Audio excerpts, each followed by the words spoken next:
ஆமாமே இந்த மாதிரி ஒரு வாட்டர் ஃபால்ஸ் கூட்டு போறேன்னு எங்க போய் நிப்பாட்டி வச்சுக்கானு பாருங்க. இருங்க பாய். அந்த இடத்துல மொக்க வாங்கிட்டு ஒரு 2 3 நேரம் நடந்து போகணும். பாரமலையே தான் நடந்து போற மாதிரி இருக்கும். கோளாறா இருக்கணும்னா கூட்டு போவாதீங்க. கரெக்டா நடக்கணும்னா பார்த்து கூட்டு போங்க. அந்த அளவுக்கு இருக்கும். பெரிய பெரிய பாறையா இருக்கும். அங்க போனதுக்கு அப்புறம் வந்தது ஒரு 200 அடியில இருந்து கொட்டுற மாதிரி சும்மா தரமா இருந்தது. சரி அதெல்லாம் இருக்கட்டும்பா. லொகேஷன் தானே கேக்குறீங்க. நீங்க கமெண்ட்ல போய் லொகேஷன் சொல்லுங்க. அப்பதான் நான் வந்து உங்களுக்கு டிஎம் பண்ணுவேன். அப்படின்னு சொல்ற ஆள் நாங்க இல்ல. லொகேஷன் பேர் வந்து மூலக்குனா வாட்டர் ஃபால்ஸ்.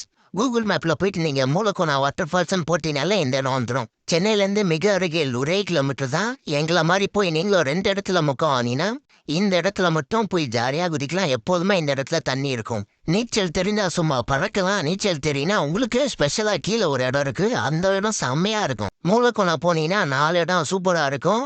பசங்களோட போனீங்கன்னா ஃபர்ஸ்ட் 3 இடம் சூப்பரா இருக்கும். ஃபேமிலியோட போனீங்கன்னா இந்த இடத்துல என்ஜாய் பண்ணுங்க. இங்க எந்த ஆழமும் இருக்காது. சும்மா காலை விட்டாலே போதும் மீன் சும்மா கொத்தி எடுத்துரும். டீட்டெயிலாக வேணும்னா நம்ம சேனல்ல வீடியோ போட்டுருக்கோம், போயிட்டு பாருங்க.